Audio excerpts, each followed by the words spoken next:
Assalamualaikum warahmatullahi wabarakatuh. Alhamdulillahi rabbil alamin. Wassalatu wassalamu ala rasulillahil karimil amin. Sayyidina Muhammadin wa ala alihi wa sahbihi wa dhurriyyatihi wa ummatihi ila yaumiddin. Amma ba'd. Faya ahbaballahi wa ahbaba rasulihi sallallahu alaihi wasallam. أوصي نفسي وإياكم بتقوى الله فقد فاز المتقون فلا تموتن إلا وأنتم مسلمون. فقال تعالى: يا أيها الذين آمنوا اتقوا الله حق تقاته ولا تموتن إلا وأنتم مسلمون. Saudara-saudariku dimanapun Anda berada, berbahagia kami menyapa keluargaku, teman-teman sekalian di kali ini malam Jumat bertepatan dengan 12 Safar 1444 Hijrah 8 September 2022 Masehi. Membersamai Anda pertemuan Aqsa malam hari ini bermohon kepada Allah Subhanahu wa taala semoga kita semua senantiasa diberikan kesehatan, kemuliaan dan istiqamah untuk beramal saleh hingga kembali kepada Allah Subhanahu wa taala. Kita juga bermohon kepada Allah semoga hamba-hamba Allah yang berkehidupan sampai detik ini, dimanapun ia berada dalam suasana apapun, dan ia belum beriman, diberikan kemampuan, kekuatan agar dapat bersyahadat dan juga kembali kepada Allah Subhanahu wa taala dalam keadaan fitrah terbaiknya. Pun demikian, semoga para pelaku maksiat diberikan hidayah oleh Allah Subhanahu wa taala, dihempaskan ke dalam jiwanya yang paling dalam sehingga mampu memperbaiki sisa kehidupan lebih baik menjadi hayatan thayyibah, sisa hidup yang berkualitas, dan semoga kita semua wafat dalam keadaan husnul khatimah. Teman-teman sekalian, insya Allah di pertemuan malam hari ini kita akan melanjutkan masih di Quran surah ke-2 Al-Baqarah di ayat ke-23. Namun sebelum kita sempurnakan pembahasan di pertemuan yang lalu, kita akan mencoba memberikan gambaran dulu konstruksi pembahasan dari mulai ayat pertama sampai ke ayat 23 ini. Saya akan berikan gambaran cepat bagaimana rangkaian ayat satu dengan yang lainnya saling terkait, berkelindan, sehingga kita bisa memahami kaitan ayat 1, kedua, ketiga, pun demikian dengan konteks dan tujuan pembahasannya, sehingga dengan pemahaman yang baik itu bisa kita mudah implementasikan dalam kehidupan kita, insya Allah. Sebelumnya, mengingat saat ini sudah masuk kiranya musim penghujan di wilayah-wilayah tertentu di Indonesia, kita juga menghimbau kepada teman-teman sekalian, kita semua untuk menjaga kesehatan, mengondisikan setiap keadaan, pun juga mohon izin, mohon maaf, kajian malam hari ini yang biasanya kita offline bisa bercengkrama dengan pertimbangan agak intensnya curah hujan. Dikhawatirkan teman-teman yang datang dari belahan daerah yang berbeda-beda dan pulang diduga atau dikhawatirkan mengalami kesulitan-kesulitan tertentu, sehingga kita mencoba malam ini untuk menghadirkan tetap ta'limnya di jadwal yang sama dengan nuansa online. Mudah-mudahan tidak mengurangi keberkahan dan keseriusan kita untuk belajar, insya Allah. Jadi hafalannya tetap berlaku, tesnya bisa berlaku antar keluarga, dan implementasinya kita kemudian terapkan dengan belajar ilmunya terlebih dahulu untuk kemudian kita terapkan dalam kehidupan harian kita. Bismillahirrahmanirrahim. Nampaknya kita akan lebih fokus dalam pembahasan kali ini kepada materi yang akan kita kaji, karena saya hanya akan berhadapan dengan banyak kamera ya, dan teman-teman kameramen di sini, jadi interaksinya langsung akan dengan Anda sekalian, sehingga pembahasan kita akan to the point pada bab-bab yang akan kita uraikan. Teman-teman sekalian, seperti tadi disampaikan bahwa pembahasan kita dalam Al-Quran surah ke-2 Al-Baqarah dari ayat 1 sampai ayat 23 di pertemuan terakhir kita uraikan. Setidaknya struktur makna pembahasan yang bisa kita dapatkan tampilannya adalah sebagai berikut yang akan kita tampilkan. Saya tidak akan membahas lagi tentang apakah surah ini Madaniyah atau Makkiyah, kaitannya dengan Al-Fatihah seperti apa. Anda bisa merujuk kepada episode-episode sebelumnya sehingga kita tidak menerangkan kembali dan memakan waktu yang lebih banyak untuk mempersempit pembahasan berikutnya.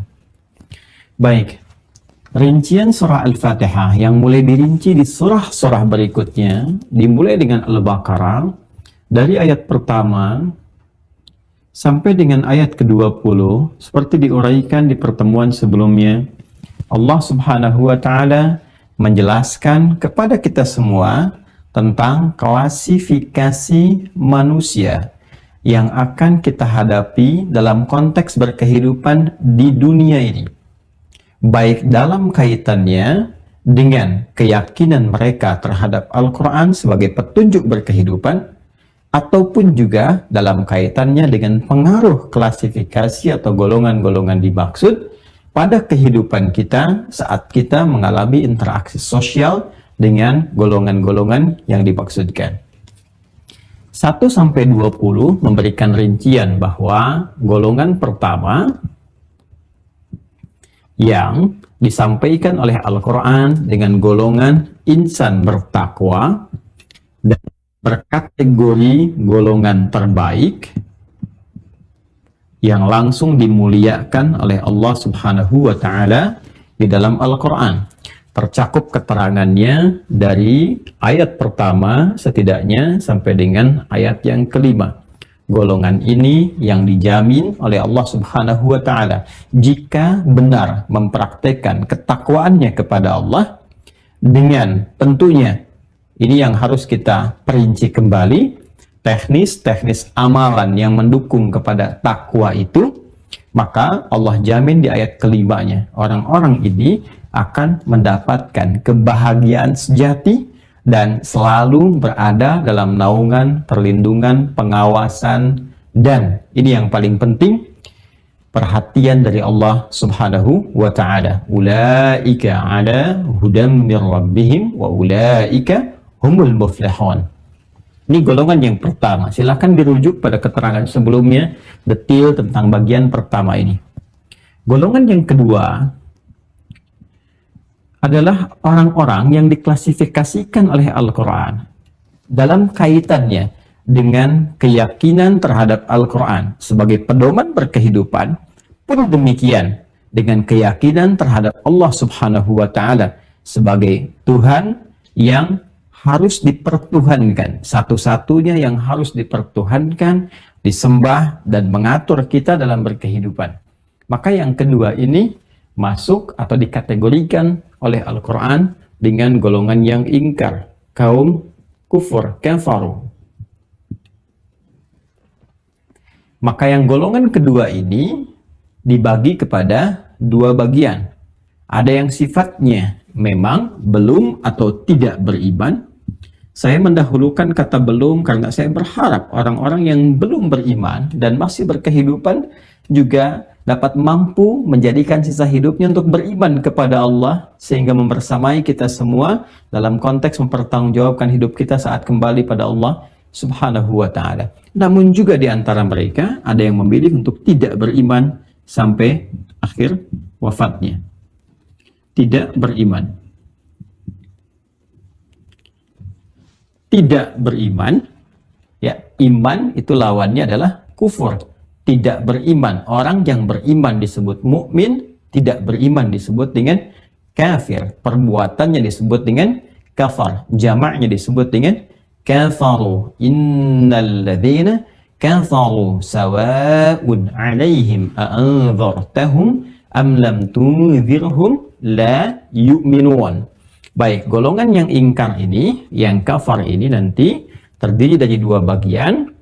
Ini yang kami masukkan dalam klasifikasi nomor 2, yang tidak beriman atau belum beriman. Yang kedua, yang ia menyatakan dengan lisannya beriman, dia muslim. Kalau ditanya, saya juga muslim, ya, atau saya juga muslimah. Demikian yang senafas dengan itu. Tapi perilakunya menyerupai orang-orang yang belum atau bahkan tidak beriman.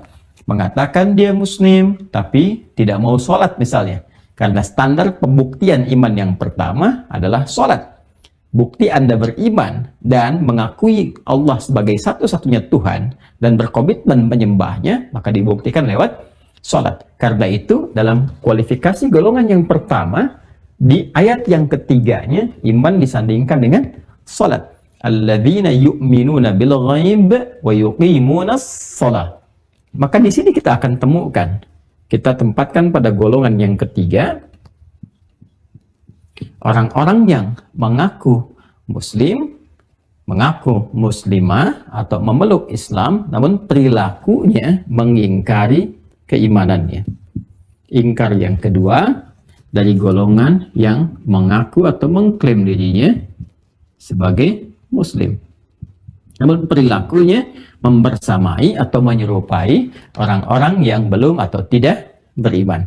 Bukan hanya perkara salat, namun juga boleh jadi terkait dengan harta, misalnya dia tidak berzakat atau menolak zakat, maka ini dikategorikan oleh Al-Quran pada golongan kafar. Jamaknya kafar. Contohnya misal di surah ke-14, surah Ibrahim, di ayat yang ke-7 itu, ya, ketika Allah Subhanahu wa taala berfirman, wa idz ta'adzana rabbukum la in syakartum la azidannakum wa la in kafartum inna 'adzabi lasyadid. Allah Subhanahu wa taala mengkontrakkan narasi atau kata syakar dengan kafar. Jika Anda bersyukur, maka nikmatnya akan ditambah.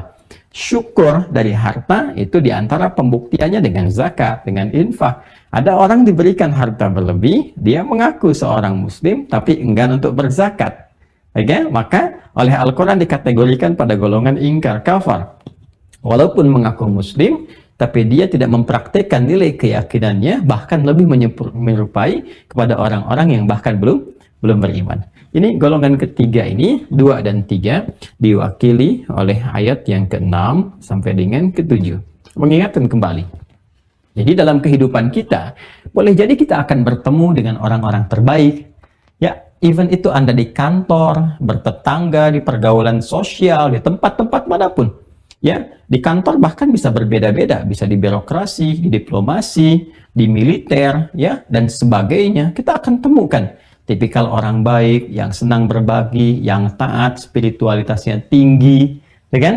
Kemudian juga perhatiannya luar biasa, mengingatkan kepada kebaikan, golongan pertama. Saat yang bersamaan kita temukan golongan kedua, yang senang kepada sesuatu yang kurang bagus, diingatkan susah, seakan-akan telinganya nggak mau dengar, hatinya sudah terpatri pada keburukan, ya kan? Dan di antara mereka bahkan ada yang mengklaim bahwa saya seorang muslim, tapi bertindak seperti orang-orang yang tidak atau bahkan belum beriman. Ini akan ditemukan, ya. Nanti solusinya bagaimana kita akan lihat. Lalu ada golongan yang keempat. Golongan ini kiranya lebih fatal daripada golongan yang kedua dan ketiga, karena di lisannya dia mengatakan beriman, tapi hatinya penuh dengan penyakit. Ya, bukan hanya menyerupai golongan orang-orang yang tidak beriman, tapi bahkan dia bisa menistakan keyakinannya sendiri. Dia bisa menyoal hal-hal yang dianut atau ajaran-ajaran yang dianutnya sendiri. Dia mengaku muslim, tapi senang kali menyoal tentang agamanya, menyoal tentang ajarannya. Bahkan menghadirkan sesuatu yang non-muslim pun kadang tidak terfikir untuk bisa menghadirkan suasana itu, baik dengan kata-kata, dengan tindakan, dan sebagainya. Ya, dia mengatakan muslim, tapi dia mengatakan misalnya, mohon maaf, Al-Quran misalnya produk budaya kah? Atau misalnya menyoal tentang jilbabkah, tentang tahajudkah, tentang ajaran-ajaran yang pokokkah, dan sebagainya. Maka yang keempat ini dikategorikan oleh Al-Quran sebagai golongan munafik. Ada penyakit nifak dalam dirinya. Orang yang terkena penyakit nifak disebut dengan munafik. Ini yang paling panjang, terwakili di ayat yang ke-8 sampai dengan ayat yang ke-20. Dan ini yang dihadapi oleh Nabi Shallallahu Alaihi Wasallam dalam fase dakwah beliau, mengemban amanah dari Allah Subhanahu Wa Taala sebagai seorang Rasul untuk membimbing umat, dan keadaan umatnya diwakili oleh klasifikasi 4 golongan ini.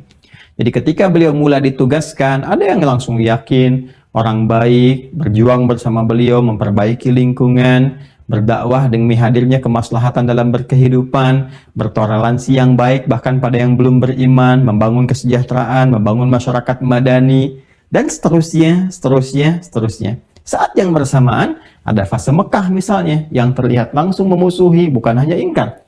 Ada yang meneror, mempersekusi, bahkan ada yang mengeksekusi sahabat-sahabat beliau, dan kaitan-kaitan lainnya yang menyulitkan perjuangan-perjuangan dalam menampilkan kebaikan dan kemuliaan. Sisi yang lain, ketika hijrah ke Yathrib yang kelak bernama Al-Madinah Al-Munawwarah, ditemukan golongan yang keempat ini.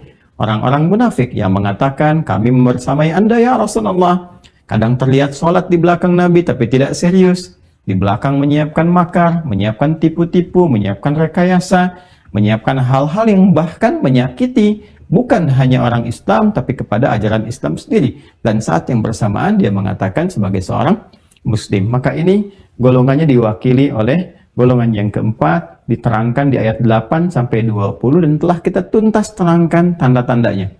Hati-hati, ya, hati-hati. Dan ini yang kita waspadai. Belajar bila menemukan tanda-tanda yang dimaksudkan, segera obati, segera bersihkan. Jika ada kolega atau siapapun yang terkena tanda-tanda itu, kita harus mencoba sebaik mungkin untuk mendakwahi, membantu sehingga ia bisa sembuh dan kembali menjadi baik. Itu prinsipnya. Maka ini yang dimaksudkan di ayat ke-21. Ini konstruksi ayatnya ya. Jadi setelah menerangkan 4 golongan ini, maka Allah menginginkan semua golongan ini yang mengaku sebagai hamba-hamba Allah, ya kan? Yang mengaku sekali lagi sebagai hamba-hamba Allah, sebagai manusia akan kembali kepada Allah, maka sebagaimana mereka dicipta dalam keadaan baik, fitrah yang mulia, baik. Kullu mauludin yuladu alal fitrah. Fitrah itu bisa al-buyul ilal haqqi, cenderung kepada kebenaran. Karena itu, cukup menjadi manusia, maka akan cenderung kepada kebenaran dan kebaikan. Pencuri pun tidak ingin dicuri, pendusta pun tidak ingin didustai, pengkhianat pun tidak ingin dikhianati. Karena hati kecil manusia itu cenderung kepada kebaikan dan kebenaran. Dan puncaknya, puncak dari kebenaran adalah agama. Mengakui kebenaran Tuhan yang hak, yaitu Allah Subhanahu wa Ta'ala. Konsepsinya disebut dengan ad-din. Ini yang dimaksud Quran surah ke-30 di ayat ke-30. Fa'aqim wajhaka lid-dini hanifa fitratallahi allati fataran nasa 'alaiha. Ini poinnya.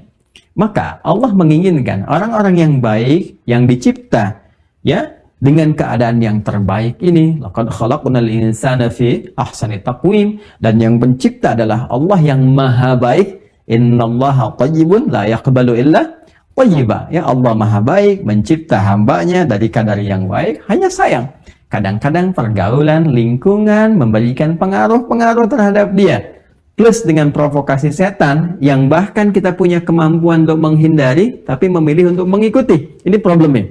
Ya kan? Sekalipun Allah memberikan petunjuk untuk bisa waspada dari itu semua. Sebagai tameng dari provokasi setan yang terkutuk itu. Namun ada di antara sekian episode kehidupan yang kadang terjerumus kepada sifat-sifat yang kurang baik. Sehingga melahirkan penyakit-penyakit baik ingkar atau bahkan nifak dengan nama munafik. Maka Allah menginginkan semua kembali kepada level yang pertama, golongan 1, golongan takwa. La'allakum tattaqun, supaya kalian balik lagi semua menjadi takwa. Maka bagaimana jalannya? Maka ditampilkanlah kemudian di ayat ke-21 ya, Quran surah kedua di ayat ke-21. Ya ayyuhan nasu u'budu rabbakumul ladzi khalaqakum walladzina min qablikum la'allakum tattaqun. Allah menyeru kepada semua golongan ini tanpa kecuali dengan sifat kemanusiaannya. Menyeru keseluruhan dengan sifat kemanusiaan dan sifat interaksi sosial. Bentuknya jama' dan menunjuk kepada sifat sosial. Maka nama yang mewakili disebut dengan nas. Ingat ya, pernah saya sampaikan di Quran kadang ditampilkan 5 penyebutan setidaknya untuk manusia. Ada ins, ya ma'syaral jinni wal ins, wa ma khalaqtul jinna wal ins. Ada insan, hal ata'alal insan, ar-Rahman 'allamal Quran, khalaqal insan. Ada lagi bani Adam, ya bani Adam khudhu zinatakum 'inda kulli masjid.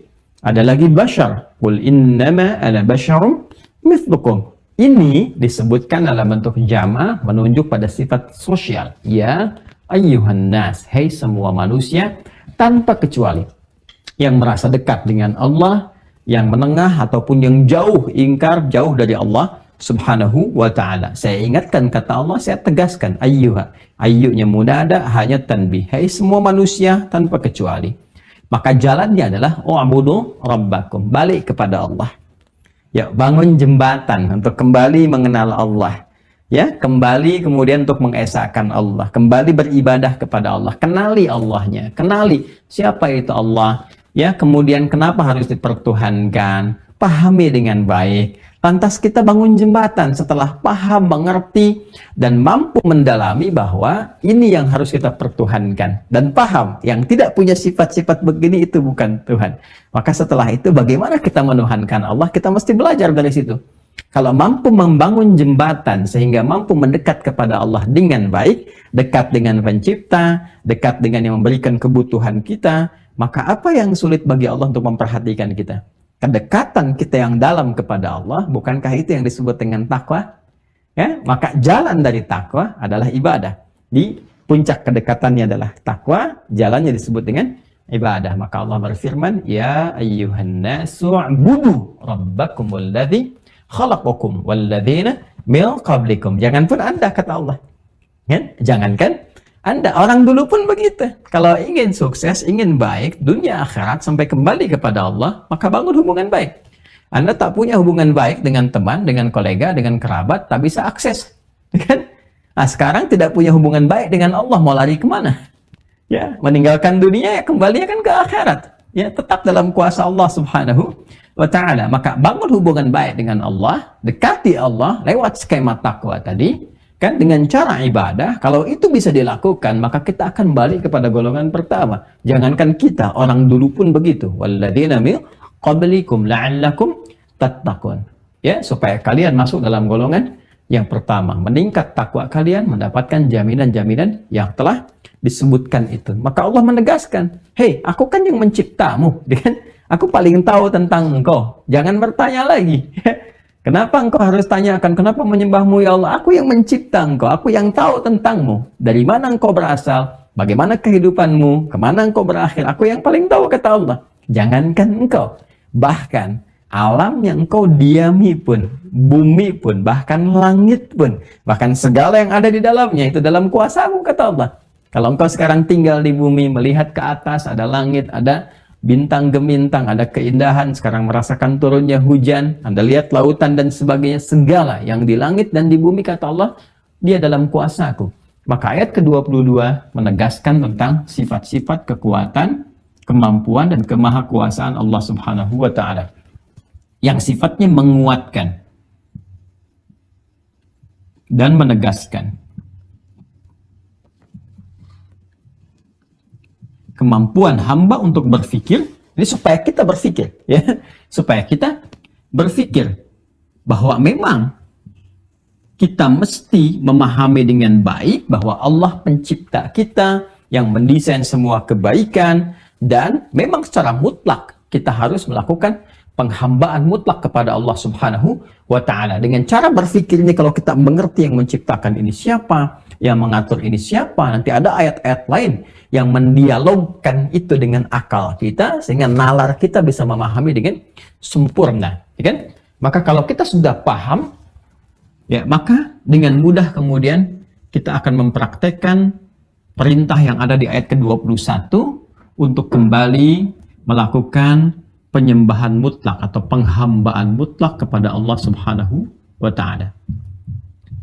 Penghambaan mutlak agar mampu mendapatkan derajat takwa, dan dengan itu bisa meraih segala puncak kemuliaan yang dijanjikan tadi. Baik ya? Nah, sekarang pertanyaannya, kalau seseorang menginginkan itu, ya Allah, saya ingin mendapatkan kemuliaan tadi. Di dunianya mudah, berada dalam perhatian Allah, diperhatikan. Semua jalurnya, semua aksesnya, ya dekat dengan Allah, apa yang sulit kan? Ya, dunianya dikecilkan, gitu kan? Jadi mudah untuk diakses kemanapun. Ya, ringan untuk kita jalani. Kemudian ada seseorang mengatakan, ya Allah, saya ingin menempuh itu semua. Bagaimana jalannya? Maka, seperti orang-orang dulu diberikan pembimbing oleh Allah, diutus, dipilih dari kalangan hamba terbaik di generasi, sesuai dengan generasinya. Setiap generasi ada pembimbingnya. Ada yang diutus oleh Allah, dipilih, ditetapkan. Yang dipilih disebut dengan Mustafa. Innallaha astafa. Quran surah ketiga, ayat 33. Dari sejak Nabi Adam. Innallaha astafa Adam. Ganti generasi. Wa Nuha. Nabi Nuh. Sampai nanti ke Nabi Ibrahim. Wa ala Ibrahim. Wa ala Imrana. Alal alamin. Sampai ke Nabi Muhammad sallallahu alaihi wasallam. Dan setiap generasi akan menyempurnakan yang sebelumnya. Di era Nabi Adam, kan ke Nabi Nuh akan ada perkembangan kan? Dari karakter, pergaulan, lingkungan, macam-macam. Maka di era Nabi Nuh diutus nanti Nabi yang sesuai dengan karakteristik umatnya. Untuk membimbing umatnya dengan keadaan-keadaan pada masa itu.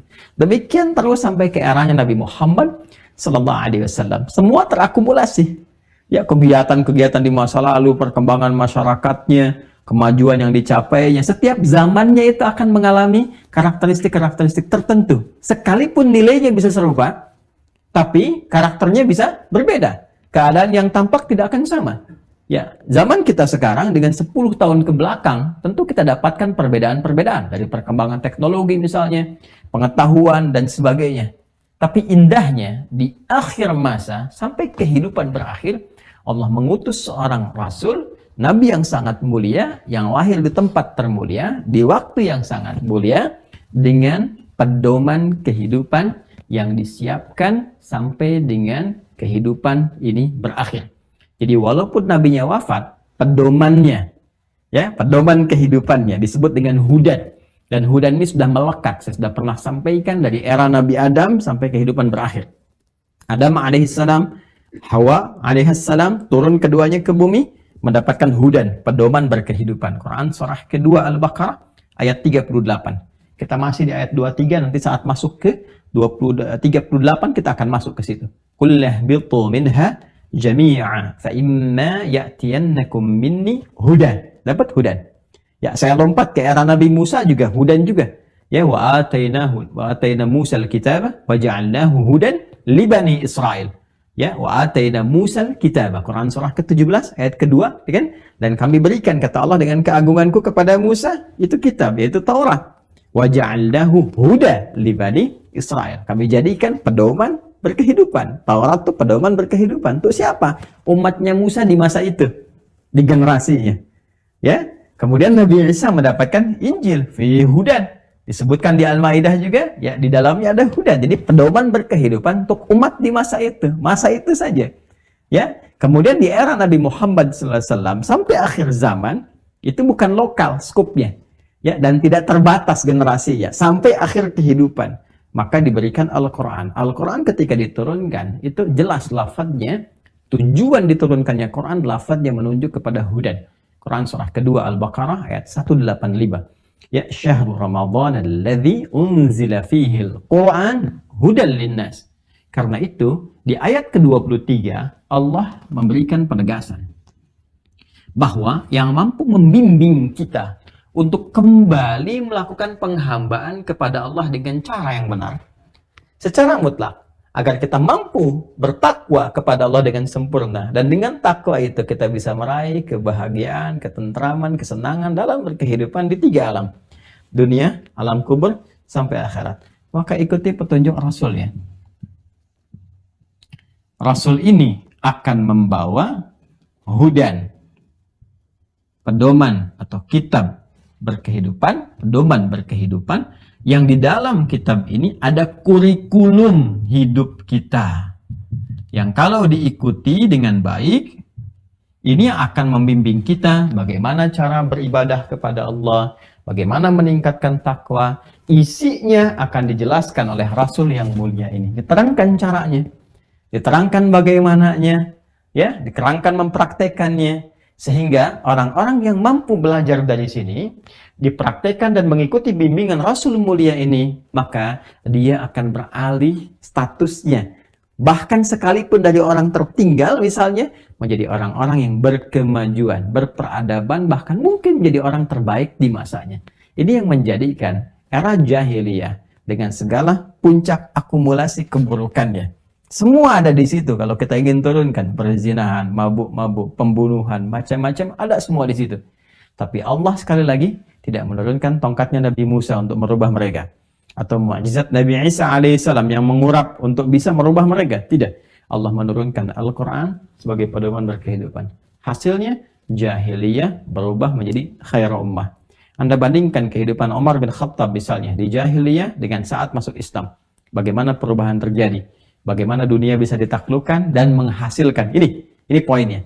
Menaklukkan bukan untuk menguasai, tapi membuka semua nilai-nilai kemuliaan dan kebaikan. Tentang keadilan sosial untuk keseluruhannya. Tentang persatuan. Tentang kemanusiaan yang adil dan beradab. Ya, tentang kerakyatan yang dipimpin oleh hikmat, pengetahuan, sifat bijak. Ya, dan macam-macamnya. Dan pondasi awalnya ketuhanan yang Maha Esa. Ini penghambaan mutlak kepada Allah Subhanahu wa taala dalam konsepsi takwa. Maka kitabnya adalah Al-Qur'an. Rasulnya adalah Nabi Muhammad sallallahu alaihi wasallam. Ya, hanya nanti ada kalangan-kalangan tertentu yang memang tidak menginginkan Al-Qur'an ini diikuti, dipraktekkan. Rasulullah sallallahu alaihi wasallam, Nabi Muhammad sallallahu alaihi wasallam menjadi keteladanan atau teladan dalam berkehidupan. Ada orang-orang yang tidak berkeinginan itu terwujud. Sehingga apa yang mereka lakukan? Mereka menyoal keduanya sekaligus. Menyoal Rasulnya plus menyoal Qur'annya. Bagaimana Nabi Muhammad SAW disoal, bagaimana Quran juga disoal, dan menariknya ada isyarat dalam Al-Quran. Bahkan boleh jadi itu terjadi di setiap generasi, bukan hanya terjadi di era Nabi saja. Kita akan coba lanjutkan itu semua dan jawab itu setelah menunaikan sholat Isya berjamaah. Adzan telah berkumandang, WIB waktu Indonesia bagian Bekasi. Kita jeda sejenak, tunaikan sholat. Setelah itu kita kembali melanjutkan kajian kita insya Allah. Assalamualaikum warahmatullahi wabarakatuh. Assalamualaikum warahmatullahi wabarakatuh. Alhamdulillah, wassalatu wassalamu ala rasulillah wa ala alihi wa sahbihi wa man walah wa ba'd. Saudara-saudariku, kami di sini waktu Indonesia bagian barat telah menunaikan sholat Isya berjamaah. Alhamdulillah beserta amal sunnah yang telah menyertainya. Kita bermohon pada Allah semoga sholat yang telah ditunaikan berkenan diterima oleh Allah Subhanahu wa taala dengan penerimaan terbaik insyaallah. Pun demikian bagi teman-teman dimanapun Anda berada, dan boleh jadi juga tidak bersama di wilayah Indonesia atau bahkan di Indonesia di waktu-waktu yang berbeda. Semoga dengan sholat yang telah atau akan ditunaikan mendapatkan kemudahan dari Allah Subhanahu wa taala dan penerimaan terbaik di sisinya insya Allah. Kita akan berkenan melanjutkan kembali kajian kita di pertemuan malam hari ini.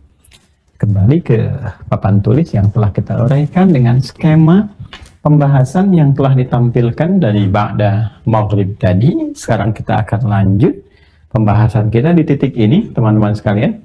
Setelah Allah Subhanahu wa taala memberikan penjelasan tentang 4 golongan dan diharapkan keempat golongan ini menjadi golongan yang terbaik, yaitu golongan yang pertama, disuruh kemudian untuk kembali membangun jembatan guna menuju perbaikan-perbaikan dalam konteks penyembahan kepada Allah yang sempurna di ayat ke-21. Kemudian Allah menegaskan alasan rasional tentang itu di ayat yang ke-22 sebagai pembuka tentunya. Karena nanti di ayat-ayat berikutnya akan ada turunan-turunan pembahasan yang semakin menguatkan itu kembali. Tentang ketuhanan Allah, tentang kenapa kita mesti beribadah, tentang penciptaan langit dan bumi, argumentasi akalnya seperti apa, kita akan temukan di ayat-ayat berikutnya. Secara singkat, untuk mendapatkan penguatan ini tentu kita harus mendapatkan bimbingan, dan bimbingan ini harus tampak dari keseharian kita yang bisa kita rasakan, bisa berinteraksi, membersamai kita, dan juga mempraktekkan kehidupan kita sebagai manusia. Harus ada contoh langsungnya, dan mustahil itu dilakukan oleh Allah Subhanahu wa taala, Sang Pencipta. Maka mesti ada sosok dari kalangan kita sendiri, dari kalangan manusia yang menyontohkan kepada kita kehidupan berkemanusiaan. Dari perkara-perkara yang paling sederhana sampai situasi yang sangat kompleks, dari mulai berjalan, masuk ke toilet, sampai kehidupan rumah tangga, sampai babnya bangsa dan negara, dan hal kompleks lainnya. Maka dipilihlah seorang Rasul mulia, Nabi Muhammad SAW, dan semua yang melekat kepada beliau semua mulia. Nasabnya sangat mulia, tempat lahirnya mulia, tempat hijrahnya mulia, ya, semua kegiatannya mulia, sifat akhlaknya, dan melekat keseluruhannya pada sosok yang sangat dimuliakan dan mulia ini. Nabi Muhammad SAW dibekali oleh Allah Subhanahu wa Ta'ala kurikulum termulia, karena kurikulum ini akan berlaku berkelanjutan bagi setiap generasi manusia yang berkehidupan sampai dengan akhir zaman dan kehidupan selesai di dunia ini. Itulah Al-Quran. Berbeda dengan kitab-kitab sebelumnya yang sifatnya hanya regional, lokal saja untuk generasi tertentu, umat tertentu. Karena itu dia tidak mendapati jaminan keabadian, baik dari segi lafadznya atau bahkan sampai dengan tuntunannya yang dipraktekkan sama persis dengan apa yang tertuang di kitabnya. Potensial mengalami perubahan-perubahan atau bahkan penyimpangan. Al-Quran terjaga dari mulai lafadznya dari dulu sampai dengan kini, dan terjaga dengan dua keadaan, ya, dari segi hafalan, dan segi hafalannya pun sangat ketat, teriwayatkan dari setiap generasi dengan jumlah mutawatir yang mustahil melakukan kebohongan, terverifikasi semuanya dengan nama sanad sampai ke Nabi SAW. Dia mahfuzun fis sudur, terjaga dalam jiwa yang paling dalam, maktubun fis sutur, tertuliskan.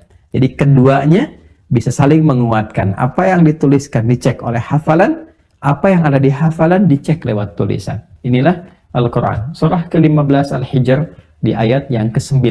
Inna nahnu nazzalna dzikra wa inna lahu lahafizun. Sungguh dengan keagunganku, kata Allah, kami turunkan Al-Quran sebagai pengingat bahwa Quran ini adalah firman Allah. Quran kurikulum hidup. Quran yang akan mengarahkan kita pada kemuliaan. Dan kata Allah, dengan keagunganku kami yang menjaganya. Abadi, kekal, jadi petunjuk sampai kehidupan kita berakhir, sampai kembali pada Allah Subhanahu wa Ta'ala, menjadi hujjah untuk kita atau hujjatun alaih. Baik teman-teman, jadi ketika ini telah diturunkan, Rasul telah dipilih. Tadi saya sampaikan menjelang Isya bahwa ada golongan-golongan tertentu, khususnya 2, 3, dan 4 yang melakukan pengingkaran langsung baik kepada Rasulullah SAW atau bahkan kurikulum kehidupan yang Allah turunkan berupa Al-Quran. Faktornya bisa banyak. Boleh jadi mereka ingin mendapatkan kenyamanan sesaat di dunia ini yang telah diraih, atau bisa jadi juga karena faktor iri hati, dengki, ataupun faktor-faktor lainnya yang kalau disimpulkan singkatnya adalah menolak keberadaan Al-Quran sebagai kurikulum kehidupan, pun demikian menolak kebenaran Nabi Muhammad SAW sebagai Rasul yang diutus untuk membimbing umat manusia kepada nuansa kebahagiaan, ketentraman, dan kesenangan dalam berkehidupan di 3 alam. Maka penolakan langsung ini disertai juga dengan tuduhan-tuduhan. Baik ya? Bukan hanya meragukan, tapi juga menuduh tanpa argumentasi, tanpa bukti yang jelas, dan melahirkan, nah ini dia, kadang-kadang narasi-narasi yang rapuh, seperti masuk akal, ya, seperti logis, tapi sesungguhnya rapuh dan di luar argumentasi yang dibenarkan, baik secara ilmiah atau bahkan ukuran-ukuran yang lainnya. Nah, kita ambil contoh misalnya, dalam bahasa Arab, meragukan sambil menuduh atau menolak, ya, dengan cara yang tidak langsung tapi nuduh, dan itu sangat menyakitkan. Itu bahasa Arabnya disebut dengan raib namanya, ya, raibun. Ya. Jadi yang ditampilkan seperti keraguan, tapi sebetulnya di balik itu ada tuduhan. Ya. Namanya apa? Raib. Ya. Kalau ragu saja itu syak. Tapi kalau meragukan ada tuduhan, ada sangkaan, syak wa sangka, nuduh dan nyangka dan melukai di dalamnya, itu raib namanya. Ya kan? Baik itu ditujukan kepada sosoknya seperti Nabi Muhammad SAW atau bahkan pedoman atau yang dibawa, ya, tertentu seperti Al-Quran dalam konteks ini. Ya, maka ini yang dimaksudkan katanya disebut dengan apa tadi? Raib.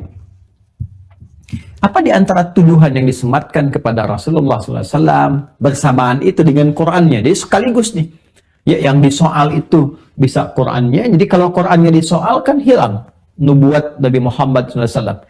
Ya seorang Nabi, Rasul ditetapkan menjadi Nabi dan Rasul kan dekretnya, karena pengangkatannya kan dari Allah, wahyu. Wahyunya berupa ayat kan. Nah yang diturunkan kepada Nabi Muhammad SAW ayatnya namanya apa? Al-Quran. Karena itu semua isi Quran disebutnya apa?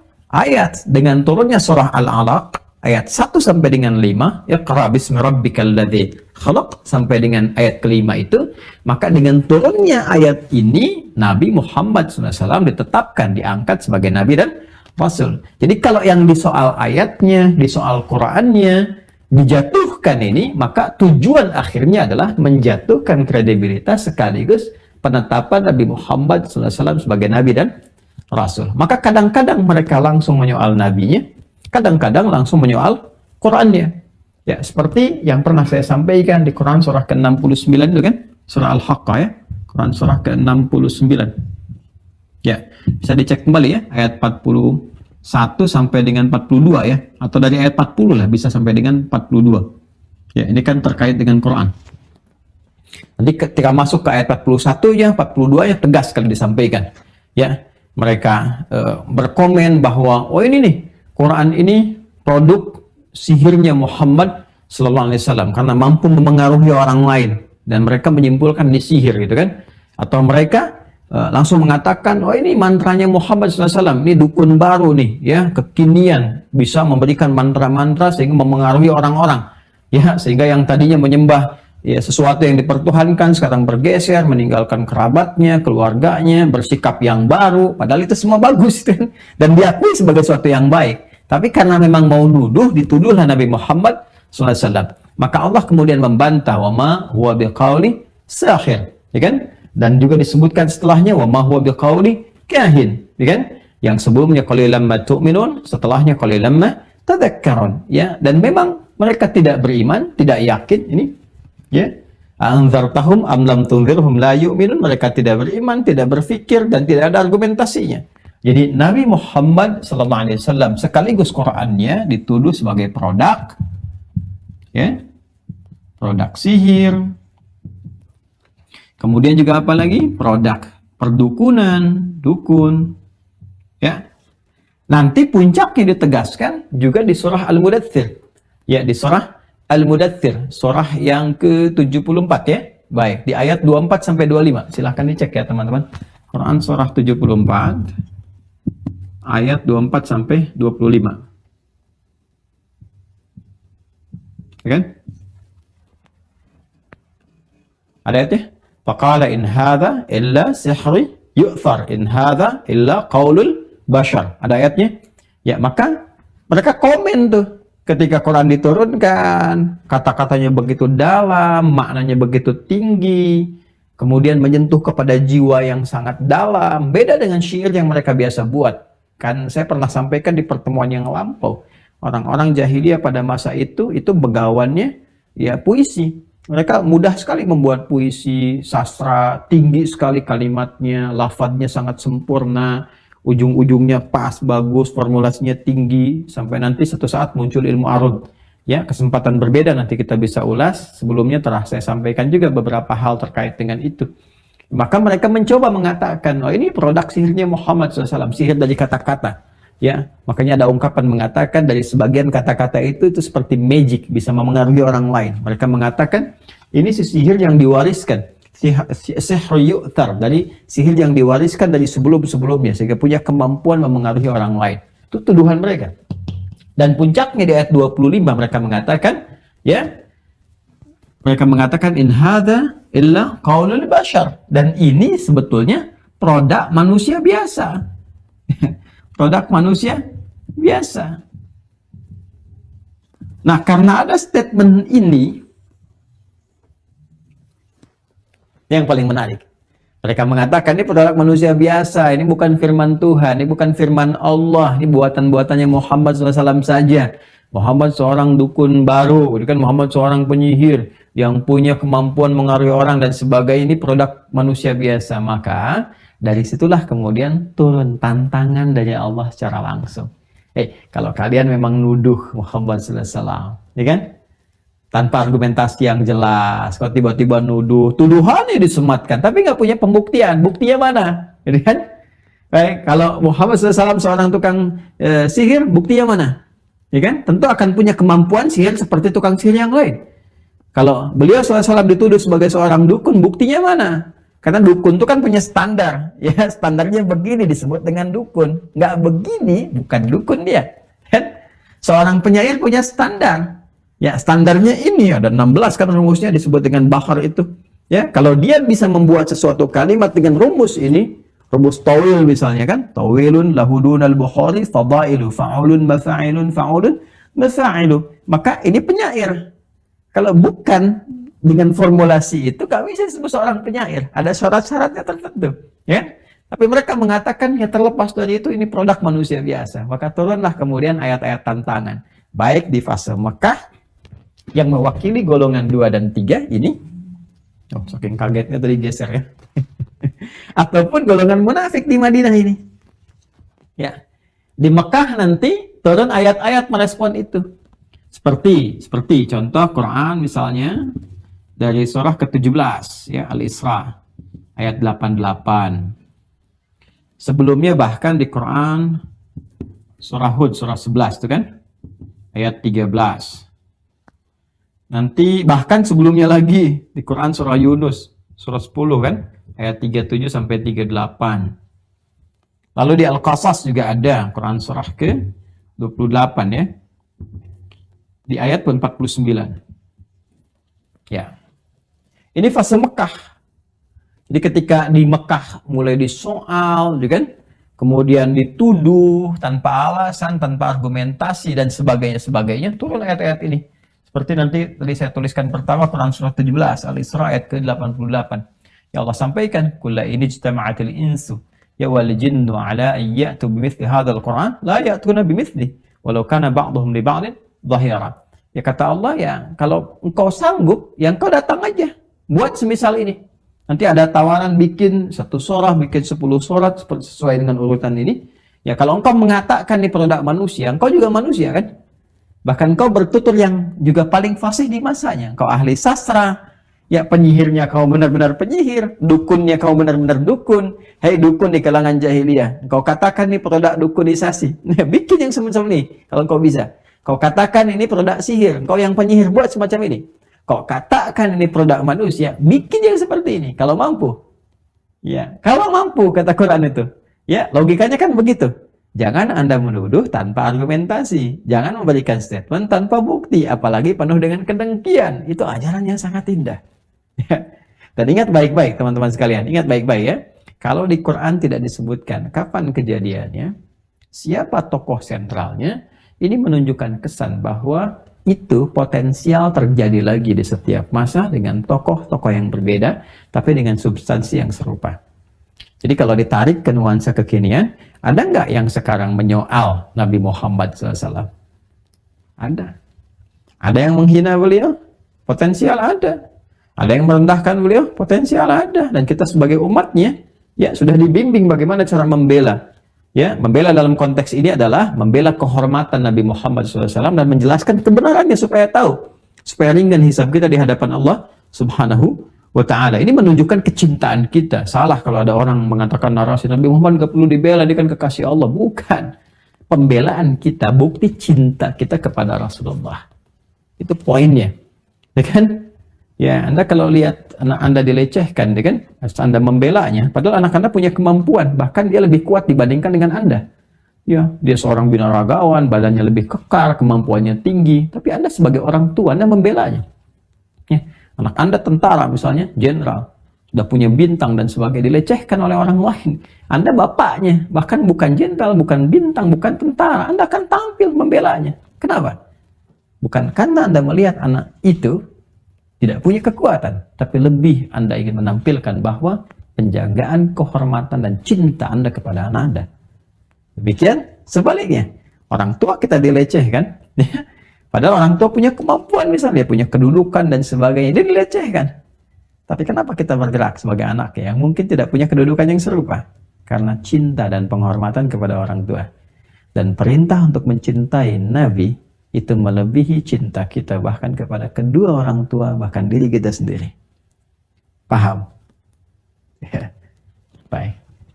Ini poinnya teman-teman sekalian. Maka dari itu, di fase Mekah ditemukan seperti ini, sekarang pun akan ditemukan.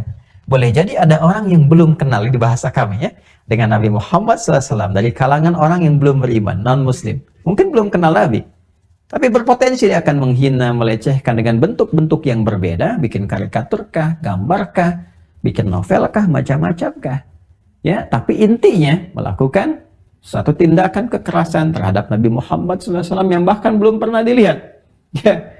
Dan seterusnya, bahkan belum pernah baca kisahnya dengan benar, akan terjadi potensial. Dari kalangan mana? Mungkin kalangan yang kedua, yang belum kenal tapi ingkar. Ya kan tidak argumentatif, nggak kenal, nggak pernah baca dengan benar, ya kan? Cuman dengar sekilas, terprovokasi, langsung mencela, langsung menghina, langsung menjelekkan, menjatuhkan, tapi nggak cari referensi, nggak punya argumentasi toraib namanya, ya kan? Atau yang kedua, ada yang mengaku muslim tapi ikut-ikutan. Ya kan? Ada.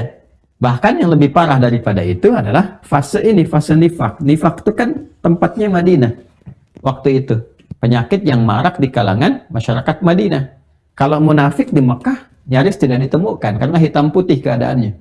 Di Madinah akan ditemukan tokohnya, ya seperti ya Abdullah bin Ubay bin Salul kita temukan, ya kan? Bagaimana menjadi tokoh bapak munafik pada masa itu dan dikenal sampai dengan sekarang atau kekinian. Yang paling menarik adalah teman-teman sekalian, ini poin yang paling penting sekali lagi. Bila hanya disebutkan ayatnya umum, ini memberikan kesan kepada kita bahwa potensial itu terjadi lagi di masa depan. Dan di fase Madinah itulah turun ayat ke-23. Jadi kan Al-Baqarah ini suratnya Madaniyah. Ya, surat-surat atau ayat-ayat yang turun setelah Nabi hijrah. Ya, setelah Nabi hijrah. Dan ketika Nabi hijrah ke Yathrib, kelak menjadi Al-Madinah Al-Munawwarah, turunlah Al-Baqarah ini. Jadi kalau yang tadi Al-Isra, kan, kemudian Hud, Yunus, Al-Qasas, ini fasenya Mekah semua, yang ini Madinah.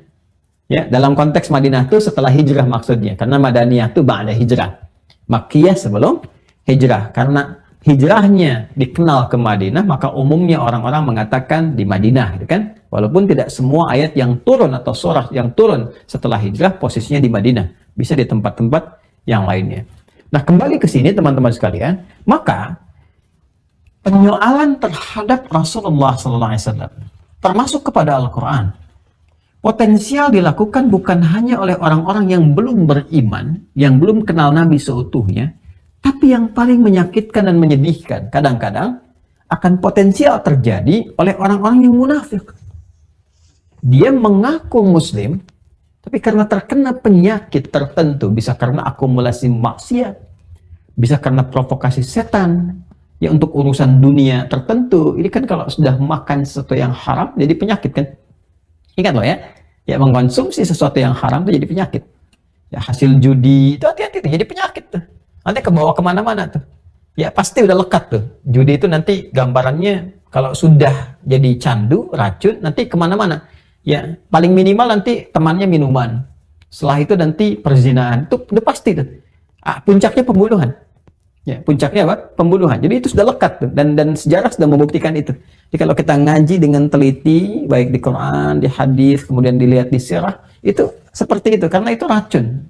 Ya, sangat berbahaya. Sangat berbahaya. Ya, apalagi kalau sudah tergabung dalam bentuk-bentuk yang lebih besar, itu sangat berpotensi harus kita waspadai karena daya rusaknya itu tinggi. Ya, magnitudenya itu, gempanya itu bisa mengguncang dan menghancurkan tinggi. Nah ini teman-teman, munafik itu seperti itu. Kena penyakit di dalamnya, mengaku muslim, tapi penyoalannya tinggi. Bahkan kepada nabinya pun, ya tega melukai. Ya, tega melukai. Ya, melukai ajarannya, menyoal Qur'annya, dan sebagainya. Bahkan kemudian menyoal Qur'an dengan mengatakan kalimat-kalimat terhadap Qur'an yang bahkan nyaris orang-orang dulu pun tidak terfikirkan begitu.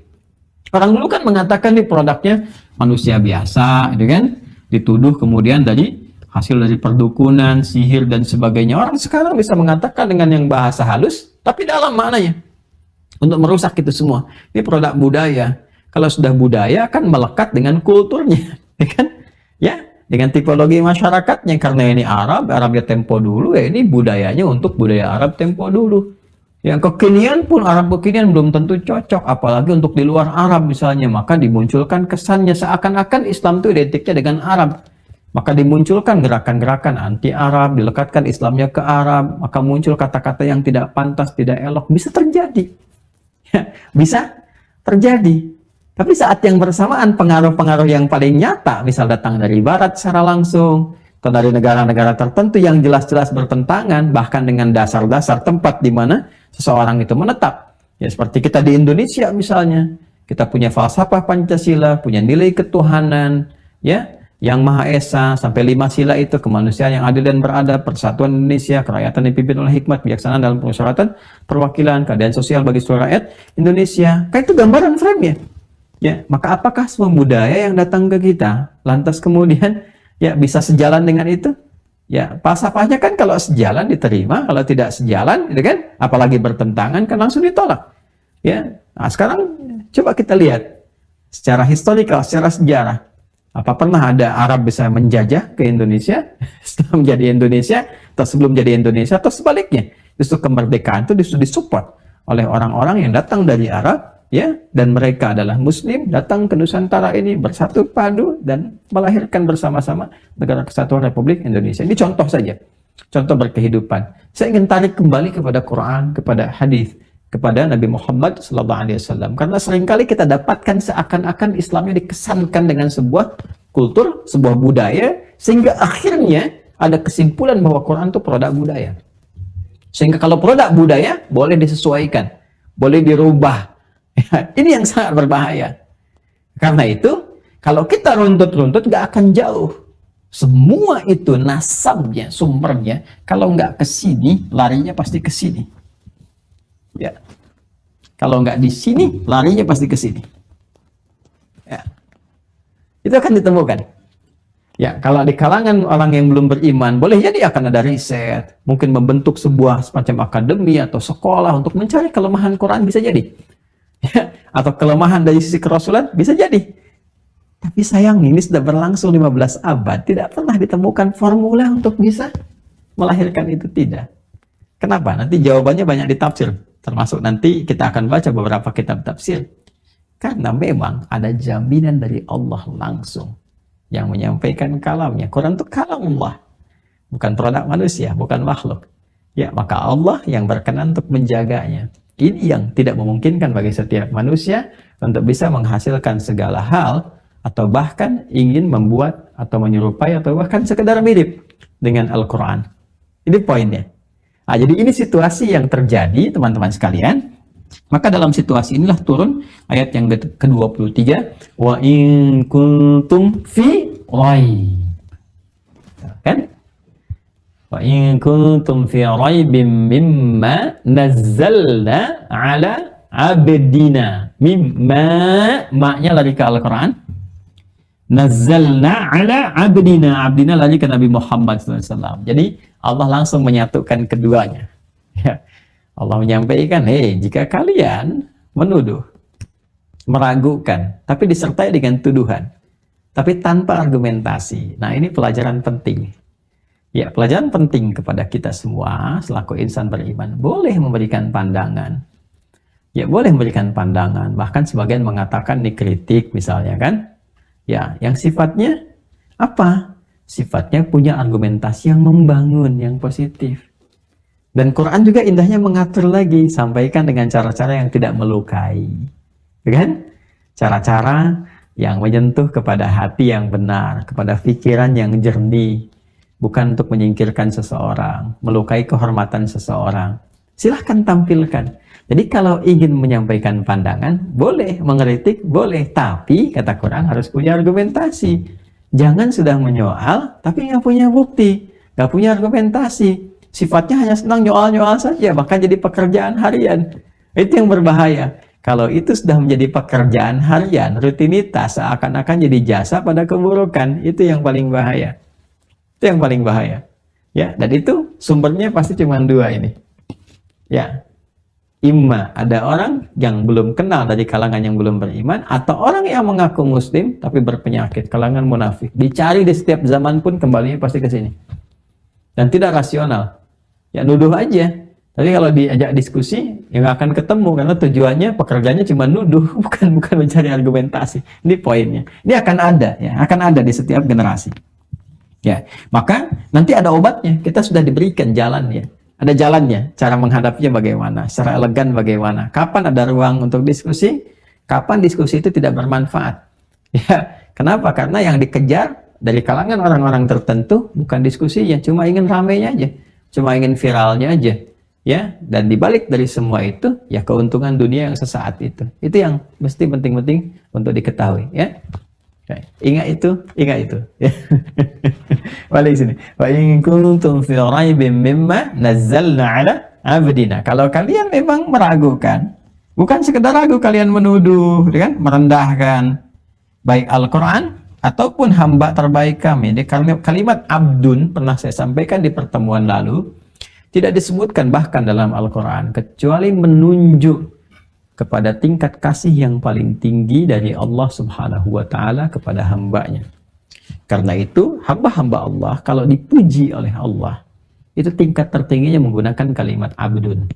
Secara singkat saja, apa yang pernah saya sampaikan, Nabi Muhammad SAW ketika diundang untuk Isra Mi'raj pun, peristiwa yang mulia itu, undangannya tidak menyebutkan kata Rasul atau Nabi, tapi Allah mengundang dengan kalimat abdun. Subhanalladzi asra bi abdihi. Karena puncak kemuliaan seorang hamba adalah atau terletak pada penghambaannya kepada Allah. Semakin tinggi penghambaannya, semakin mulia di hadapan Allah. Makanya orang yang sering banyak sujud sebetulnya sedang mengangkat derajatnya tinggi di hadapan Allah. Bukan merendahkan diri, tapi sedang mengangkat kehormatannya di tempat yang tertinggi. Bukankah kalau kita menghadapi yang tinggi, kita itu merendah? Gitu kan? Anda menghadapi pimpinan, Anda merendah kan? Nggak mungkin Anda meninggi.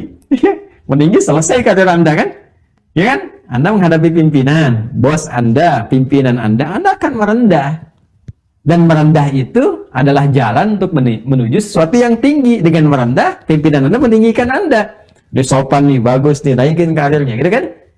Puncak penghambaan itu ketika Anda merendah. Dan siapa yang paling tinggi? Ta'ala. Ta'ala itu yang paling tinggi. Jalla wa'ala. Maka tidak ada yang lain kecuali Allah. Kita lekatkan subhanahu wa ta'ala. Kalau kepada makhluk saja kita saling menghormati, maka kepada pencipta semua makhluk, seharusnya di situ ada puncak penghormatan dan penghambaan kita. Makanya kita sujud. Ini puncak penghormatannya kita rendahkan. Untuk apa? Filosofinya dengan merendahkan itu kita mendapatkan puncak penghormatan tertinggi yang Allah angkat. Itu maksudnya. Oke? Nah, jadi teman-teman sekalian, kembali ke sini. Ketika kemudian Allah Subhanahu wa Ta'ala, ya, memberikan gambaran, jawaban bahwa kalau kalian merasa ragu, bahkan sambil menuduh, menyoal, menjelek-jelekan dan sebagainya terhadap Nabi Muhammad SAW atau bahkan Al-Quran, ya rasional saja. Ya, wa in kuntum fi raibin mimma nazzalna ala abdina, ya kalau kalian katakan ini produk manusia, bikin dong semisalnya. Fa'tu bi suratim min mithli, datangkan yang semisalnya. Ya, semisal Al-Quran. Nanti ada dua tafsir tuh, ada yang menyebutkan tafsir semisal Al-Quran maksudnya, ada yang mengatakan ya semisal produk dari Nabi Muhammad juga. Ya, maksudnya apa? Yang disebut produk Nabi Muhammad, Al-Quran itu bukan dari Nabi, ingat itu ya. Kalimat ini jangan sampai salah dipersepsikan, bukan. Maksudnya Nabi Muhammad itu kan nggak pernah belajar, nggak pernah membaca, nggak pernah ada guru, nggak pernah sekolah, ummi.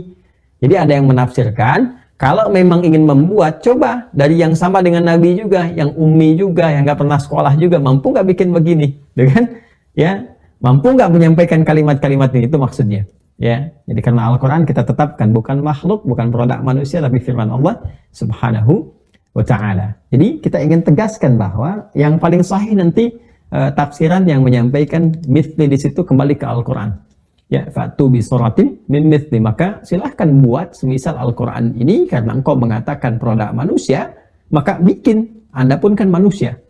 Bahkan Anda dari segi sastra lebih fasih, lebih hebat, lebih banyak-banyak syairnya. Sementara Nabi Muhammad SAW selama hidupnya sampai diangkat menjadi Nabi, ya tidak pernah terekam memiliki syair atau qasidah. Jelas sampai sini? Baik. Wad'u syuhada'akum min dunillahi in kuntum shadiqin. Bahkan kalau mampu, ya silahkan ajak sekutu kalian, teman-teman kalian dari kalangan manapun termasuk jin. Karena di surah Al-Isra ayat 88 itu Allah menantang. Ya, kalau kalian merasa benar, in kuntum shadiqin, kalau kalian merasa benar, ajak sekutu kalian termasuk jin-jin yang kalian anggap mungkin bisa membantu. Ya. Baik, itu gambaran umumnya. Sekarang kita bacakan ya tafsirnya sejenak. Di pertemuan lalu kita bacakan beberapa tafsir. Nah, sekarang coba kita bacakan yang lainnya. Kemarin sudah Jami'ul Bayan dari tafsir Al-Imam At-Tabari. Yang ini ya. Ini yang kalangan awal sekali. Ini salaf-salaf awal nih. Udah saya bahas ya. Terus bahkan dari lebih awal dari ini yang kemudian dikodifikasikan tafsirnya Tanwirul Mikbasnya Ibnu Abbas radhiyallahu taala anhuma, ini sudah kita sempat sampaikan juga. Ya, kita coba lihat yang Ibnu Katsir ya, tafsir Al-Qur'an Al-Azim.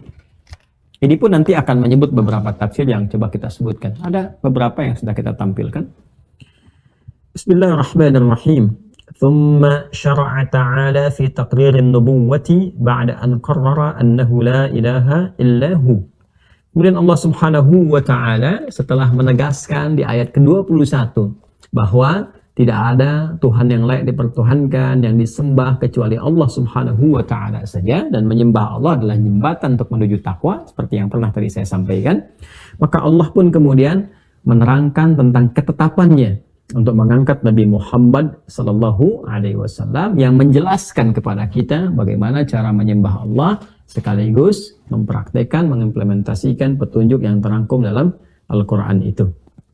Faqala mukhatiban lil kafirin, maka Allah Subhanahu wa Ta'ala berfirman ya untuk memberikan sanggahan sekaligus penegasan kepada orang-orang yang ingkar. Ini yang tadi kita terangkan, ini kan tafsirnya. Saya ingin menegaskan bahwa apa yang saya terangkan itu tidak akan berbeda insya Allah dengan kitab-kitab tafsir yang sudah terkodifikasi, baik yang klasik ataupun yang kontemporer, karena kita sebelum ngajar ngaji dulu ya.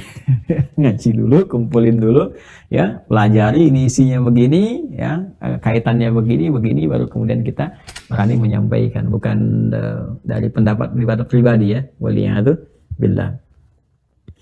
Wa in kuntum fi raibin mimma nazzalna ala abdina yani Muhammadan sallallahu alaihi wasallam. Dan jika kalian orang-orang yang ingkar termasuk orang munafik, meragukan, menuduh tapi nggak punya argumentasi ya terhadap apa yang kami turunkan kepada hamba kami yaitu Muhammad sallallahu alaihi wasallam ya, yang dibawa oleh beliau yaitu berupa Al-Qur'an, fa'tu bisuratim min mithli ma ja'a bihi in za'amtum annahu min 'indi ghairillah.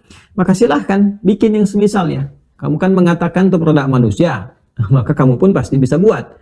Kamu yang hebat sastranya, tadi saya katakan kan, kamu yang bahkan ada penyihir, penyair, ya dukun dan sebagainya, bikin dong.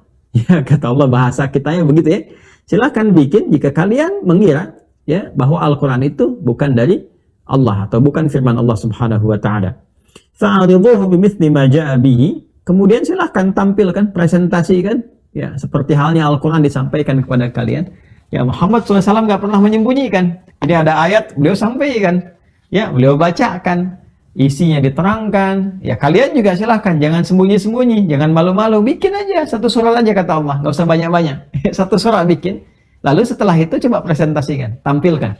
Ya, karena mereka itu kalau sudah bikin syair, itu nanti mereka akan coba menampilkan itu. Puncaknya nanti di pusat-pusat hiburan disebut dengan aswaq. Ada Suqul Uqab, ya, Suq Dumatu Jandal, dan puncaknya di Jabal Qubais dekat Ka'bah itu yang sekarang ada Istana Raja itu ya, di atasnya itu. Nah, dekat Grand Zamzam, Sofwa di sampingnya. Nah, itu di situ puncaknya. Nanti kalau orang yang paling hebat syairnya dipilih 7 nanti ya, 7 terbaik. 7 itu nanti ada pimpinannya disebut dengan Amir Syara. Dulu Imra'il Qais ya yang menjabat itu. Nanti yang 7 ini hasilnya karya mereka akan dikumpulkan, ditulis dengan tinta emas, ditempelkan di dinding Ka'bah, disebut dengan mu'allaqat. Maka dikenal dengan mu'allaqat as-saba'. Mu'allaqat as-saba' yang kelak kemudian di masa Islam diganti dengan kain kiswah yang tulisannya berubah menjadi ayat-ayat Al-Quran. Itu sejarahnya. Nah, itu sejarahnya. Kemudian Wasta'inu 'ala dzalika biman syi'tum min dunillahi fa innakum la tastati'una dzalika. Ya, kalau kalian mau minat silakan. Minta tolong pada siapapun, bersekutu dengan siapapun, ya, dan tidak akan pernah didapati karena yang kalian lawan adalah firman Allah Subhanahu wa taala. Qala Ibnu Abbas radhiyallahu taala anhuma, Ibnu Abbas radhiyallahu taala anhuma menyampaikan syuhadaakum yang dimaksud dengan syuhadaakum. Wad'u syuhadaakum yang dimaksud adalah a'wanakum. Ay qauman akharin yusa'idunakum 'ala dzalik. Ya, yang dimaksud adalah ya teman-teman kalian, penolong kalian, sekutu kalian yang sekiranya kalian nilai mampu membantu kalian. Ya. Dan di sini beliau menukil dari tafsirnya Ibnu Jarir, ya. At-Tabari halaman 496. Ini kita ada tafsirnya. Ya, Jami'ul Bayan. Jadi Al-Imam Ibnu Katsir pun mengambil referensi dari ulama-ulama yang sebelumnya. Nah, seperti itulah para ulama mereferensikan, mengambil manfaat, merekomendasikan. Itu indah kalau seperti itu. Ya, saya dulu pernah menyampaikan kalau kita punya database kan para ustadz itu, atau setidaknya mungkin MUI ya. Nah, kita usulkan tuh ya ada database ya para ustadz atau para ulama jadi referensi. Ya, dengan teman-teman kan nanti gampang pengen belajar sirah misalnya kita bisa klik ada tuh ya. Belajar fikih siapa, belajar tafsir ada tuh. Dan saling merekomendasikan itu indahnya dan punya kualifikasi yang thiqah, terpercaya ya. Baik. Teman-teman sekalian, ini sebagian besar sudah saya uraikan ya, dan ini juga beberapa yang sudah saya tampilkan, saya jelaskan. Ini bacaannya nggak akan jauh dari apa yang sudah saya sampaikan. Di sini disebutkan juga di surah Al-Qasas ada di sini. Waqad tahaddahumullahu taala, kita lompat sedikit karena tadi sudah sampai ya. Waqad tahaddahumullahu taala bihadza fi ghairi mawdhi'in min al-Qur'ani faqala fi surat Al-Qasas tadi yang saya sampaikan. Allah Subhanahu wa taala menantang mereka di fase Makkiyah, fase sebelum hijrah, supaya mereka kalau meragukan menuduh Quran, menuduh Nabi Muhammad sallallahu alaihi wasallam, silahkan bikin semisal itu. Maka disebutkan di surah Al-Qasas betul ayat 49 dan Al-Isra ayat 88, kemudian juga surat Hud ayat 13 dan surah Yunus ayat 37 sampai 38. Sudah saya tuliskan ya. Baik. Kemudian thumma tahaddahumullahu ta'ala bidzalika aidan fil madinati faqala fi hadhil ayah. Ini yang tadi saya terangkan. Selain fase Makkah juga akan ditemukan di fase Madinah dengan turunnya ayat ini sebagai tantangan bagi orang yang mencoba menjatuhkan kehormatan Nabi Muhammad SAW dan juga meragukan bahkan menuduh Al-Quran. Jadi singkatnya, tuduhan terhadap Al-Quran dan perendahan ya terhadap kehormatan Nabi Muhammad SAW itu bisa terjadi di setiap masa dan puncaknya hanya akan dua, imma bersumber dari orang yang ingkar atau orang munafik. Itu saja. Dan di Quran sudah dikhatamkan itu semua, bahkan memberikan kepada kita gambaran bagaimana cara mengatasinya. Nah, teman-teman sekalian, setelah itu yang paling menarik, ini yang paling menariknya. Ada penutup dan pembuka yang sama. Jadi pembukanya di ayat 23 itu, wa in kuntum fi raib, dibuka dengan in kuntum. Ya kan? Dan ditutup dengan kalimat in kuntum juga. Ini nggak ditemukan di sini, tapi saya mau analisis dari segi kebahasaan, ya kan? Dan kita belajar di situ ya. Nanti kita akan temukan beberapa tafsir-tafsir kebahasaan. Ini dibuka dengan kalimat wa in kuntum fi raib. Ya, wa in kuntum fi raibin mimma nazzalna ala abdina fa'tu bi suratin min mithlih wa du'a syuhada'akum min dunillahi in kuntum. Ya kan? Ditutup dengan in kuntum juga. In kuntum shadiqin. Teman-teman sekalian, saya pernah sampaikan di pertemuan yang lalu bahkan ya, in kemudian juga terus ini kan syarat nih ya, yang menunjuk pada satu persoalan yang tidak akan sempurna kecuali ada jawabannya gitu ya. Jika gitu kan, jika itu kan jika A gitu kan, maka B gitu kan. Jika kamu datang, maka saya pun datang. Gitu kan? Ya, maka di sini dengan huruf syarat ada jawabnya disebut dengan jawab syarat, ya. Kalau kamu merasa ragu, ya kan? Wa in kuntum fi raibin mimma nazzalna ala abdina. Fa itu jawab syaratnya. Maka buktikan dong keraguan itu, jangan cuma nuduh tanpa bukti, gitu kan? Baik ya. Nah, tapi yang saya ingin katakan adalah ini nih poinnya teman-teman sekalian. Quran tidak mengatakan in antum, tapi in kuntum dan fi raib. Ketemu kuntum, ya kan? Dan diakhiri juga dengan in kuntum. Ini menarik nih. Biasanya kalau in dengan kuntum ketemu dengan kata kerja, saya pernah terangkan di pertemuan yang lalu-lalu, ya. Maka kata kuntum ini menjadi penegas, penguat, taukid, ya kan? Pada kata kerjanya. Contoh, di Quran surah ketiga Ali Imran ayat 31. Allah sampaikan, "Qul in kuntum tuhibbunallaha." Ya, maka kuntumnya menjadi penegas. Allah bisa mengatakan in tuhibbunallaha, bisa. Atau ya, innya nggak berperan, atau innya misalnya berperan, di situ nunnya dibuang. Misal in tuhibbunallaha, bisa. Ya. Ya, tapi kenapa ada kuntum di situ untuk menegaskan? Qul in kuntum tuhibbunallaha. Viralkan Muhammad SAW, katakan kepada umatmu, jika memang kalian serius mencintai Allah. Jadi kalau kuntumnya dibuang, jika kalian mencintai Allah, maka semua akan mengatakan, ya kami mencintai Allah, kan? Pembuktiannya apa? Maka buktikan dengan ikuti Nabi Muhammad SAW. Tapi Allah sangat maha memahami kita. Bahkan kalau ditanya, apakah mencintai Allah, semua akan mengatakan, kami mencintaimu ya Allah. Benar gak? Gitu kan? Ya, apakah setiap yang dikatakan di lisan benar tertuang di dalam jiwa dan pikirannya? Maka Allah hanya mengajak kepada yang serius. Ya kan? Ya, hanya menyampaikan kepada yang serius, mencela yang serius. Qul in kuntum tuhibbunallaha. Kuntum di sini berfungsi untuk menegaskan, jika kalian benar-benar serius mencintai Allah, ya buktikan dong keseriusannya. Dengan apa? Fattabi'uni, ikuti petunjuk Nabi Muhammad sallallahu alaihi wasallam. Bagaimana praktek berkehidupan, bukan hanya masalah ibadah-ibadah ritual. Menjadi seorang ayah, seorang suami, menjadi anak, menjadi pemimpin, menjadi rakyat, jadi macam-macam. Contohnya ada di situ, makanya disebut dengan uswah. Laqad kana lakum fi Rasulillahi uswatun hasanah, ya kan? Nah, balik ke sini teman-teman sekalian. Tapi kalau setelah itu disebutkan sifat, keadaan, ya kan, yang melekat pada orang atau sesuatu, maka ya ini ingin memberikan kesan bahwa ini syarat yang dimaksudkan atau informasi yang disampaikan sebetulnya nggak nyata begitu gitu. Ya, jadi ingin menguatkan sebuah keraguan. Itu yang menarik tuh. Kalau yang tadi kan menguatkan sebuah pekerjaan, ini menguatkan sebuah keraguan.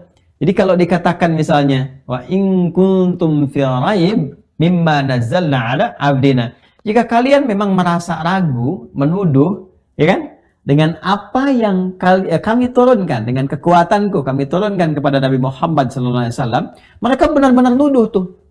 Ya, mereka benar-benar ragu. Ya, benar-benar ragu dalam konteks tuh ingin menuduh, ingin menyoal. Ya, tapi saat yang bersamaan, mereka sebenarnya nggak yakin dengan apa yang mereka tuduhkan itu. Itu yang dimaksudkan. Ya, jadi mereka ingin menunjukkan tuduhan yang dalam kepada Nabi, tapi sebetulnya rapuh, gak punya argumentasi. Makanya di akhir ditutup dengan kalimat, ya, lafaz yang sama, tapi makna yang kontras. Kalau yang ini menunjukkan sifat menggebu-gebu nuduh Nabi, kan? Ya, wa in kuntum fi raib, dan kalau memang kalian merasa menguatkan diri untuk menuduh Nabi, merasa yakin nuduh Nabi, nyoal Nabi, macam-macam dan sebagainya, padahal sebenarnya keropos. Kalian sendiri ragu dengan apa yang kalian tampilkan. Karena saking ragunya, banyak tuduhan disampaikan. Ya, nggak cocok dukun, muncul sihir. Nggak cocok sihir, muncul penyair. Nggak cocok itu, muncul produk manusia. Jadi kalau orang udah kebanyakan nuduh, sebetulnya dia sedang meragukan tuduhan yang dia sematkan kepada orang yang dituduh. Gitu ya. Sehingga selalu berusaha mencari celah-celah yang lain. Itu poinnya. Makanya di akhir ditutup dengan kalimat in kuntum shodiqin, kalau kalian merasa benar, padahal itu sindiran. Ya, jadi kata kuntum yang melekat kepada sifat sesuatu itu sebetulnya sindiran. Sebenarnya kalian ragu kan, kalian gak yakin kan? Tapi kalau kalian masih merasa benar dengan itu, buktikan aja kata Allah. Karena itu kalimatnya menggunakan kata sadiqin, jamak dari kata sadiq, ya, berasal dari kata sadaqa, bersumber dari kata as-sidqu, sad, dal, dan qaf. Sidqun. Ya, apa itu sidqun? Ma yahtamilu sidqa wal kadzib. Sesuatu yang masih netral di tengah-tengah, yang mungkin benar atau salah. Ya. Kalau yang benar saja, itu hakun namanya, hak. Makanya semua yang bersumber dari Allah, ya, subhanahu wa ta'ala, kalimatnya menggunakan hak. Al-haqqu min rabbika fala takunanna minal mumtarin. Itu artinya nggak mungkin Allah salah, nggak ada lagi ihtimal, nggak ada kemungkinan kalau bersumber dari Allah. Tapi kalau menggunakan sidqun, manusia menggunakan kata sidqun. Karena yang keluar dari manusia, dibimbing takwa bisa benar, dibimbing nafsu bisa salah. Ya kan? Maka Allah memberikan sifat kepada mereka, kalau kalian merasa benar, tapi ketika muncul kata kuntum dan in, padahal salah gitu.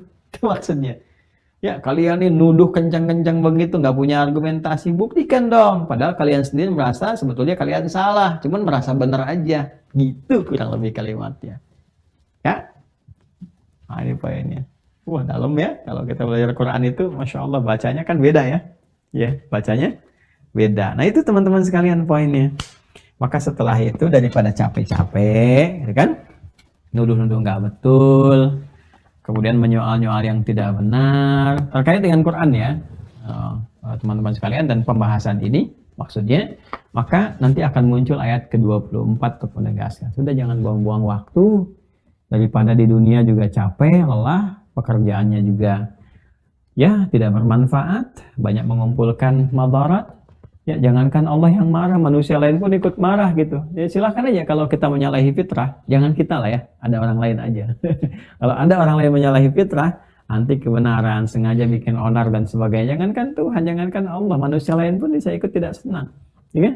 Nah itu jaminannya, jaminan kembalinya, nestapanya tinggi di hadapan Allah Subhanahu wa Ta'ala. Bahkan berpotensi menjadi kerak atau bahan bakar neraka saat berpulang. Na'udzubillah min dzalik. Tahu dari mana? Nanti kita lanjutkan di ayat berikutnya, di ayat ke-24. Ya. Nah, teman-teman, saya kira itu yang sementara bisa disampaikan. Izin menyampaikan informasi terlebih dahulu sebelum kita mengakhiri, menutup pertemuan di malam hari ini. Yang pertama, mohon doa. Mohon doa, insya Allah tanggal 11 September. Ya, 2022 hari Ahad. Kita akan ada peresmian pembangunan Pesantren Mira, dan insya Allah akan langsung dari lokasi Mira. Nanti teman-teman tahu kan, selama ini sering kali bertanya di mana lokasinya, ya, seperti apa dan sebagainya. Insya Allah hari Ahad, waktunya siang jam 1 sampai kurang lebih jam 3, kita akan ada peresmian pembangunan Pesantren Mira Ma'had Islam Rafiah Akhyar, langsung dari lokasi. Kita siarkan juga ke teman-teman, dan mudah-mudahan Allah memberkahi apa yang kita bangun, sama-sama jadikan wakaf ya. Insya Allah, baik kita semua yang mengajar, Allah berikan amanah bisa beda-beda. Tapi saya selalu katakan di milik kita, kita jaga. Makanya saya protek dari awal. Dari mulai bahkan suratnya, lahannya, tempatnya, semua wakaf. Dan sekali lagi saya tidak memiliki sedikit pun. Hanya numpang nanti ikut mengarahkan, membangun, mengajar. Alhamdulillah selesai, mudah-mudahan Allah rela, gitu kan, nanti ada yang menggantikan lagi, demikian seterusnya. Mudah-mudahan juga bermanfaat untuk kehidupan berbangsa bernegara di negeri yang kita cintai, Indonesia ini. Yang kedua teman-teman, saya mengingatkan hati-hati. Sekarang ini dinamikanya semakin tinggi ya, jaga diri baik-baik. Bahkan pesan orang tua kita dan sejak dulu, jika ada kondisi-kondisi yang tidak mudah kita berkehidupan, banyak sekali tantangan, banyak kesulitan ditemukan untuk membedakan mana yang benar, mana yang salah, ya, berbagai hal terjadi di hadapan kita, sulit mengungkapkan kebenaran dan sebagainya. Maka ada satu amalan yang ditekankan untuk dijaga, yaitu minimal jaga diri untuk tidak berbuat maksiat. Ya, so jangan berbuat kriminal, jangan berbuat maksiat. Minimal tahan itu. Kalau kesulitan berbuat baik, jangan maksiat. Itu poinnya, yang paling penting untuk bisa kita lakukan. Dan kita juga mengetahui bahwa sekarang sudah dekat tahun-tahun politik, bahkan sudah masuk, ya sudah banyak hal terjadi, hati-hati ya. Saya ingatkan dari sekarang, hati-hati, banyaknya potongan video, berita-berita yang sengaja untuk diviralkan, mengadu satu dengan yang lainnya. Ya, saya tidak punya kecenderungan yang dimaksudkan. Hati-hati dengan potongan-potongan video sekali lagi, ataupun berita-berita tertentu yang kadang sengaja dimunculkan di momen-momen tertentu, ya dipotong di 3 tahun, 4 tahun, 5 tahun lalu, entah konteksnya kemana, yang sengaja hanya dimunculkan untuk mencari hal-hal yang tidak ada manfaatnya. Hati-hati dengan itu semua, tetap jaga diri baik-baik. Saya mencintai Anda semua, dan kita saling menjaga diri dalam kebaikan, berbuat yang terbaik untuk negeri bangsa ini sebagai niat ibadah kepada Allah Subhanahu wa Ta'ala. Yang terakhir, teman-teman sekalian, dengan izin Allah, insya Allah, bila tidak ada halangan, di bulan depan kita akan mulai program Quran Semesta yang seperti pernah saya sampaikan. Sekarang kita sedang proses untuk memperbanyak, berdialog, dan juga mengakomodir ya program-program yang disinergikan dengan setiap wilayah. Nanti sebentar lagi di pertengahan bulan datang dari Sulawesi ya untuk belajar juga. Insya Allah ada utusan belajar sehingga pulang nanti jadi imam, jadi penghafal Quran, jadi khatib juga yang kita latih. Insya Allah di masa-masa tertentu kita doakan lancar teman-temannya yang akan berangkat. Nanti kalau sudah datang baru kita infokan. Dan insya Allah programnya akan dimulai di bulan depan untuk semua secara terbuka dan gratis insya Allah ya. Bukunya dibagikan gratis, programnya juga gratis, dan mudah-mudahan harapannya Allah ridha dengan apa yang kita kerjakan. Tetap jadi orang yang baik, berkarya untuk bangsa, negeri, sesuai dengan amanah yang Allah titipkan, saling mencintai, jauhi segala hal yang dapat mengurangi kehormatan kita di hadapan Allah Subhanahu wa Ta'ala, dan niatkan itu sebagai ibadah sehingga punya nilai di hadapan Allah Subhanahu wa Ta'ala. Allahumma taqabbal minna innaka antas sami'ul 'alim wa tub 'alaina innaka antat tawwabur rahim. Allahumma ij'alna min ahli al-Qur'an waj'al al-Qur'ana sahiban lana fid dunya wa nuran lana fil qubur wa syafi'an lana fil akhirati ya arhamar rahimin. Allahumma nahmaduka kama 'allamtana an nahmadak wa nashkuruka syukran kama 'allamtana an nashkurak. Antal muqaddim antal muakhir biyadikal khair innaka 'ala kulli syai'in qadir. Wassalli wa nusallimu ala habibikal karim rasulikal mustafa al-amin sayyidina Muhammadin wa ala alihi wa sahbihi ajma'in. Wa akhiru da'wana subhanakallahumma wa bihamdika asyhadu an la ilaha illa anta nastaghfiruka wa natubu ilaik walhamdulillahi rabbil alamin. Perbanyak bacaan Al-Quran, surat Al-Kahf, surat Yasin, bersalawat pada Nabi, siap besok untuk Jumat. Assalamualaikum warahmatullahi wabarakatuh.